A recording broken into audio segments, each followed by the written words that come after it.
जय श्री कृष्णा। राधे राधे मेरे सभी प्यारे भक्तों, मेरी ओर से आप सभी को राम राम। आज की हमारी कहानी है धर्म बढ़ाया लक्ष्मी। इस कहानी को पूरा सुनने से माता लक्ष्मी की कृपा आप पर सदा सर्वदा बनी रहेगी। आइए हम इस कहानी को सुनते हैं। एक समय की बात है, एक बार धर्म और लक्ष्मी में बात ही बात में बहस होने लगी। धर्म बोला मैं बड़ा, लक्ष्मी माता कहने लगी मैं बड़ी। धर्म बोला मैं तो बड़ा हूँ, मेरे बिना सब कुछ बेकार है।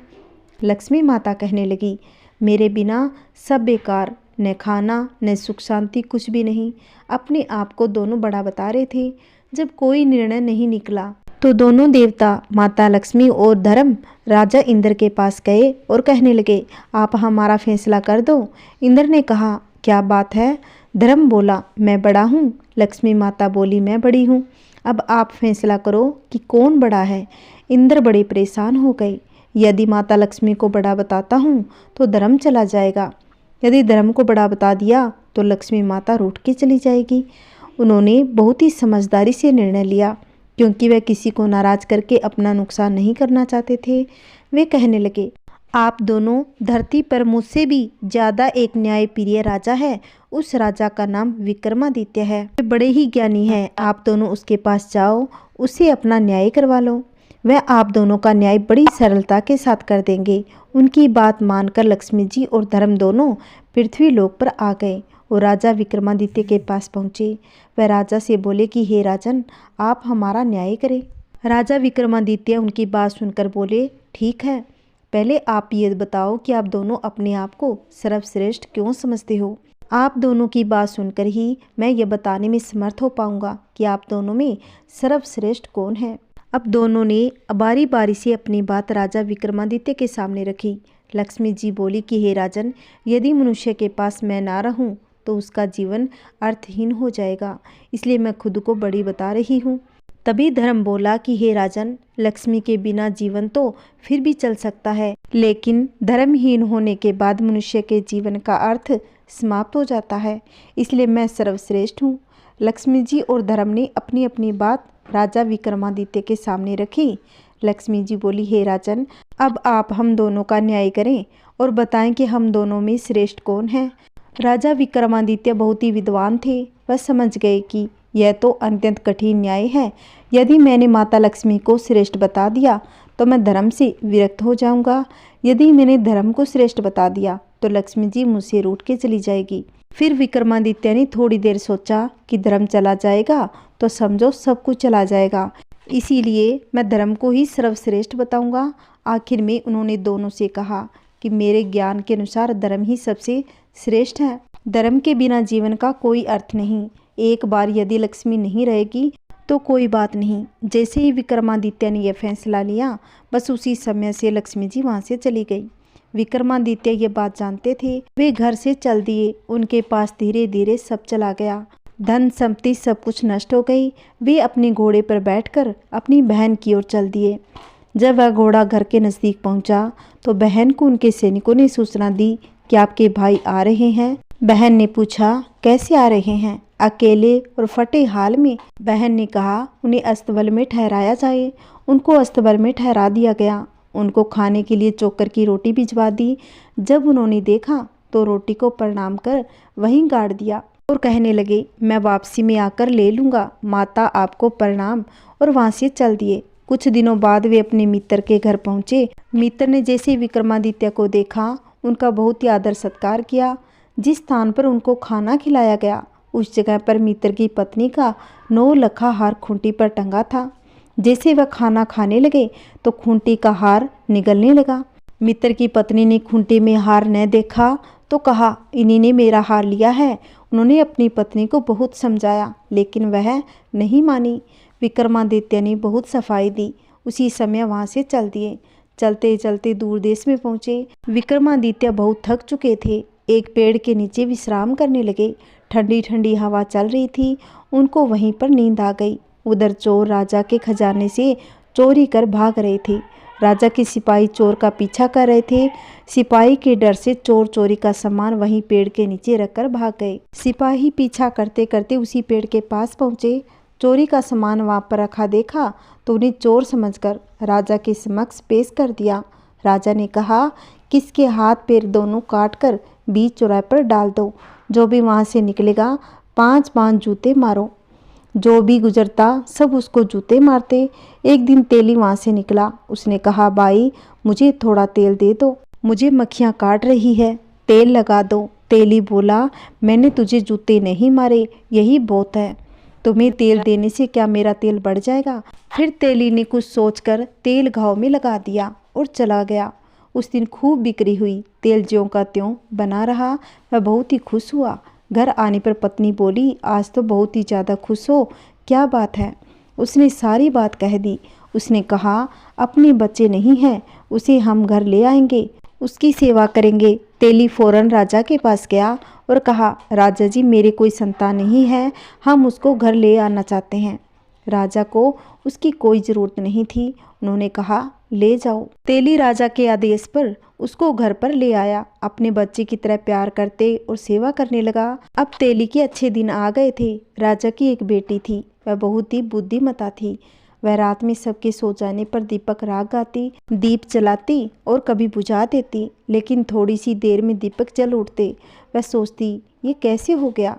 दूसरे दिन राजकुमारी ने दीपक जलाए, कुछ समय के बाद फिर बुझा दिए और लेकिन कुछ समय बाद फिर जल उठे। उसने सोचा, यहाँ कहीं विक्रमादित्य है, क्योंकि उनके सिवा दीपक राग कोई नहीं जानता। दूसरे दिन राजकुमारी ने राजा से कहा, पिताजी मुझे 100 गड़े तेल चाहिए। राजा ने तेली के घर सूचना भेजी। तेली परेशान हो गया। एक दिन में 100 गड़े तेल नामुमकिन है, कैसे बना पाऊंगा? विक्रमादित्य बोले कि हाँ हो जाएगा, तुम परेशान मत हो, मैं सब कर लूँगा, आप लोग आराम से सो जाइए, सब हो जाएगा। दूसरे दिन सुबह तेली हैरान रह गया, क्योंकि 100 गड़े तेल रखा था। राजकुमारी बोली, पिताजी सब जगह मेरे स्वयंवर की सूचना भिजवा दीजिए। दूर दूर के राजाओं और राजकुमारों को आमंत्रित किया गया। जिस दिन स्वयंवर था उससे पिछले दिन विक्रमादित्य ने तेली से कहा कि हे पिताश्री, मैं भी स्वयंवर देखना चाहता हूँ, इसलिए आपसे प्रार्थना है कि मुझे भी कल वहाँ पर ले चलो। तेली ने समझाया कि तुम चलकर क्या करोगे, तुम नहीं जा सकते, तुम्हें कहीं चोट ना लग जाए। लेकिन जब विक्रमादित्य अपनी बात पर अड़ गया और वह तेली उन्हें स्वयंवर में ले जाने के लिए राजी हो गया। तेली ने तेल भिजवाने के बाद उन्हें तैयार कर उन्हें वहाँ ले जाकर बैठा दिया। राजकुमारी माला लेकर सब जगह देखती रही। आखिर घूमती घूमती विक्रमादित्य के पास पहुंच गई। सब लोग कहने लगे, राजकुमारी की तबीयत ठीक नहीं है, उसको पानी पिलाओ। फिर माला दी गई। वह दोबारा घूमती घूमती वहीं विक्रमादित्य के पास पहुंची और विक्रमादित्य के गले में माला डाल दी। वहाँ के सभी लोग बोले, ये जानबूझकर ऐसा कर रही है। उसके भाई और भाभी ने ऐसा कहकर विक्रमादित्य के साथ अपनी बहन को विदा कर दिया। वह खुशी खुशी उनके घर चली गई। तेली सोच में पड़ गया, यह मेरे घर में कैसे रहेगी, लेकिन उनके घर में आराम से रहने लगी। एक दिन विक्रमादित्य ने कहा, अपने घर को जाओ, उनसे कहना मेरे पति को हिरण का मांस खाना है। वह अपने पति को इनकार न कर सकी। वह अपने मायके आ गई और भाभियों से बोली, मुझे हिरण के मांस की इच्छा है। भाभियाँ बोली, किसी अच्छे आदमी से शादी करनी थी। बहन बिना कुछ बोले वहाँ से चली आई। जो वहाँ हुआ सब कुछ विक्रमादित्य को आकर कह सुना दिया। विक्रमादित्य ने कहा, अब फिर से जाओ, अब की बार मेरा घोड़ा व तलवार ले आओ, साथ में मेरा रुमाल ले जाओ, अगर परेशान करे तो रुमाल दिखा देना और आ जाएंगे। राजकुमारी फिर अपने मायके गई। अपनी भाभियों से बोली, इस बार मांस लेने नहीं आई, मैं अपने पति का घोड़ा और तलवार लेने आई हूँ। तलवार और घोड़े ने भी वहाँ आतंक मचा रखा था, कोई उनके करीब नहीं आ रहा था। जब राजकुमारी ने उनकी मांग की तो भाभियों ने सोचा कि अच्छा है, यह उनका शिकार बन जाएगी, इससे हमें सुकून मिल जाएगा। उन्होंने वहाँ से दोनों को ले जाने को कह दिया। जब राजकुमारी उनको लेने गई तो तलवार सांप बनकर उसे काटने दौड़ी और घोड़ा दुलतियाँ मारने लगा। राजकुमारी को विक्रमादित्य को कही बात याद आ गई। उसने तुरंत रुमाल निकालकर उन्हें दिखा दिया। विक्रमादित्य का रुमाल देखते ही दोनों शांत हो गए। राजकुमारी ने तलवार उठाई और घोड़े की लगाम पकड़कर वापस विक्रमादित्य के पास आ गई। जब शाम होने को हुई तो विक्रमादित्य ने राजकुमारी से कहा, मुझे घोड़े की पीठ पर बैठा दो, आज वह जंगल में शिकार खेलने जाएगा। राजकुमारी ने कहा कि आप घोड़े की सवारी कैसे कर पाएंगे, यह सब देखकर राजकुमारी की आंखों में आंसू आ गए। उसने मुंह दूसरी तरफ कर लिया। राजकुमारी ने तेली की मदद से राजा विक्रमादित्य को घोड़े पर बैठा दिया। उसने देखा राजा विक्रमादित्य घोड़े पर सवार थे। वह बहुत ही खुश थे। उसकी आंखों में यह जानने की जिज्ञासा भर आई कि आखिर यह सब कैसे हुआ। विक्रमादित्य ने उसे आश्वासन दिया, शिकार से लौटने के बाद उन्हें सारी बातें बता देंगे। विक्रमादित्य ने जंगल में पहुंचकर जो भी शिकार किया उसके कान और पूंछ काट लिए, शिकार को वहीं छोड़ दिया। उसी समय राजकुमारी के भाई भी शिकार पर आ पहुंचे। उन्होंने जंगल में ताज़ा शिकार देखा तो उनके मन में लालच आ गया। उन्हें बिना मेहनत किए ताज़ा शिकार मिल रहा था। उन्हें लगा कि यह ताज़ा शिकार तो उनके लिए पुरस्कार के समान है। उन्होंने वह सारा शिकार उठा लिया। उन्होंने इसके लिए शिकारी को धन्यवाद दिया। अब उनको बहुत तेज प्यास लगी थी। पानी पीने के लिए जो ही गए वहाँ उनको एक योगी दिखा। उसने पानी पीने के लिए एक शर्त रखी। उन लोगों को बहुत प्यास लगी थी। उन लोगों ने शर्त पूछी। योगी ने कहा, कुमारों, यहाँ का जल बिना मेरी अनुमति के कोई भी दूसरा जीव नहीं पी सकता। राजकुमारों का प्यास के कारण बुरा हाल था, इसलिए शर्त के अनुसार उन्होंने अपने कुल्लों पर चिमटे से गुदवाया और फिर जल पीकर रवाना हो गए। इधर विक्रमादित्य जोगी योगी बने हुए थे अपने निवास स्थान पर लौट आए। घर पहुंचते ही जिज्ञासा से भरे राजकुमारी, तेली और उसकी पत्नी उनके चारों तरफ एकत्रित होकर खड़े हुए थे। वह बोले कि हे देवताओं की तरह दिखने वाले, तुम अपना परिचय देकर हमारे भीतर पैदा हुई जिज्ञासा का अंत करो। राजा विक्रमादित्य को लगा कि अब इन्हें बताना ही सही रहेगा, अंधकार में रखना सही नहीं है। वह बोले कि हे धर्म पिता और माता, मैं राजा विक्रमादित्य हूँ। फिर विक्रमादित्य ने अपनी आप बीती को संक्षेप में बताना शुरू कर दिया। जब उन्हें पता चला कि वह राजा विक्रमादित्य है तो उनके चरणों में गिर पड़े और अनजाने में हुई अपराध के लिए क्षमा प्रार्थना करने लगे। राजा विक्रमादित्य ने उन्हें समझाया कि वह उनसे नाराज नहीं है, अपितु उन लोगों ने अपने परिवारजनों से भी ज़्यादा अच्छा व्यवहार उनके साथ किया है। अगले दिन प्रातः राजा विक्रमादित्य ने राजकुमारी को फिर राजमहल से यह कहकर भेजा कि इस बार भी तुम अपने भाइयों से शिकार की मांग करना। यदि आनाकानी करे तो बोलना। वह अपने उन शिकारों को केवल दिखा दे। जब वह शिकार दिखाने को राजी हो जाए और तुम्हें शिकार दिखा दे, तब तुम उनसे पूछना कि उनके शिकारों के कान और पूंछ कहाँ हैं। फिर विक्रमादित्य ने पिछली रात जंगल में घटी सारी घटना राजकुमारी को बता दी। एक थैला उन्हें देकर बोले कि आखिर में तुम ये थैला उनके सामने पलट देना, फिर मेरे बारे में उन्हें बताना। इस बार राजकुमारी बिना किसी संकोच के ही भाइयों के घर चल पड़ी। इस बार भी उनकी परिस्थितियां वैसे ही थी जो पिछली बार बनी हुई थी। जब उन्होंने बिना कान और पूंछ वाले शिकार उसे दिखाए तो राजकुमारी ने कान और पूंछ के बारे में पूछा। अंत में राजकुमारी ने वह थैला जो विक्रमादित्य ने उसे दिया था उसके सामने पलट दिया। जब उसकी भाभिया ने उससे इसके बारे में पूछा यह सब क्या है, तो राजकुमारी बोली कि आप अपने पतियों से ही पूछो। उनके पूछो कि कल रात जो पोखर का जल पीने का उन्होंने क्या भुगतना पड़ा। जब भाभियों ने अपने पतियों से इसके बारे में पूछा तो उसके पति ने पिछली रात की सारी घटना अपनी पत्नियों को बता दी। भाभियों ने आश्चर्य से राजकुमारी से पूछा कि उसके पास ये कान और पूंछ कैसे आए, तो उसने बताया कि वह योगी और कोई नहीं, स्वयं उसके पति थे। भाभियों ने स्वयं से कहा, यह कैसे संभव हो सकता है, एक अपाहिज यह सब कैसे कर सकता है। तब राजकुमारी ने बता दिया कि जिन्हें आप अपाहिज कह रहे हो वह राजा विक्रमादित्य है। राजा विक्रमादित्य का नाम सुनते ही महल में खलबली मच गई।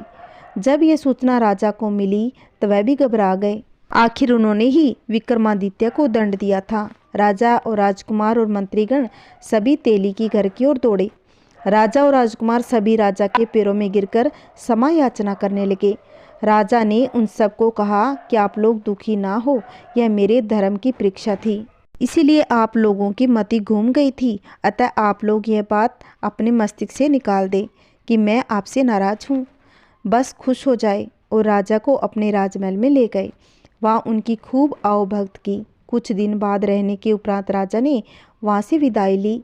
उन्होंने पूरे गाजे बाजे और साजो सम्मान से उन्हें विदा किया। राजा विक्रमादित्य वहाँ से पूरे सम्मान के साथ रवाना हो गए। राजा ने भी उन्हें भरपूर सम्मान दिया। सैनिकों ने पूछा कि राजन, अब हम किस ओर चलें? विक्रमादित्य अपने सैनिकों को बोले कि अब मेरी बहन की ओर चलो। जब वे लोग विक्रमादित्य की बहन के नगर पहुँचे तो बहन को भी उसके गुप्तचरों के समाचार प्राप्त हो गए कि उनका भाई विक्रमादित्य आ रहा है। उसने अपने गुप्तचरों से पता किया कि विक्रमादित्य किस परिस्थिति में आ रहे हैं। तब उन्होंने बताया कि वह पूरे लाव लश्कर के साथ आ रहे हैं। बहन ने तुरंत राज्य के कर्मचारियों से उनके भव्य स्वागत के लिए कहा और बोली उसे विशेष महल में ठहराया जाए। जब विक्रमादित्य पहुंचे तो बहन उनके लिए बेहतरीन व्यंजन बनाकर उनके स्वागत में लग गई। राजा विक्रमादित्य ने वहां भोजन करने से मना कर दिया और बहन को लेकर गौशाला में पहुंचे। एक जगह जमीन खोदकर उन्होंने पूरी सूखी रोटियां निकाली। उसकी बहन ने अपने भाई को खाने को दी थी। जब माँ लक्ष्मी उनसे नाराज थी, बहन बहुत शर्मिंदा हुई। उसने अपने किए पर शर्मिंदगी जताई, लेकिन विक्रमादित्य ने कहा कि बहन, मुझे इस बात का कोई दुख नहीं, पर तुम्हें संबंधों की मर्यादा का पालन करना चाहिए। अगले दिन वहां से रवाना हो गए। कर्मचारियों से अपने मित्र के घर चलने को कहा। जब वह मित्र के घर पहुंचे तो मित्र बहुत प्रसन्न हुआ और बोला, आज मैं मेरे मित्र को देखकर बहुत ही खुश हो गया। तुम्हें देखकर मन बहुत ही आनंदित हुआ। आपसे अनुरोध है कि आप आज रात कम से कम मेरा आतिथ्य स्वीकार करें। विक्रमादित्य ने कहा कि मित्र, मुझे खुद को भी तुम्हारे यहाँ रुकने की इच्छा थी। वह विक्रमादित्य को लेकर अपने विशेष कक्ष में पहुंचा। वहाँ दोनों मित्रों के मध्य पुराने दिनों की चर्चा होने लगी। रात को खाने के समय विक्रमादित्य को उसी स्थान पर भोजन परोसा गया जहाँ पिछली बार खाने के समय खूंटी ने हार निकला था। और विक्रमादित्य ने जैसे भोजन करना प्रारंभ किया, खूंटी ने भी हर निवाले के साथ हार को उगलना शुरू कर दिया। जैसे ही विक्रमादित्य का भोजन समाप्त हुआ, रानी का 9 लखा हार खूंटी पर टंगा दिखाई देने लगा। राजा की निगाहें खूंटी पर पड़ी। जो उन्हें खोया हुआ 9 लखा हार टंगा देखा, राजा आश्चर्य से भर उठे। रानी से बोले, यह कैसी अनोखी घटना है। इस हार की चोरी का इल्जाम तुमने मेरे मित्र विक्रमादित्य पर लगाया था। तब मैंने तुम्हें कहा था कि ऐसा कार्य मेरा मित्र नहीं कर सकता, जो दुनिया की तकलीफ को हरता रहता है। क्या वह एक तुच्छ हार के लिए इतना गिर सकता है? आओ अपना हार ले लो। रानी अपने हार को पाकर बड़ी प्रसन्न हुई।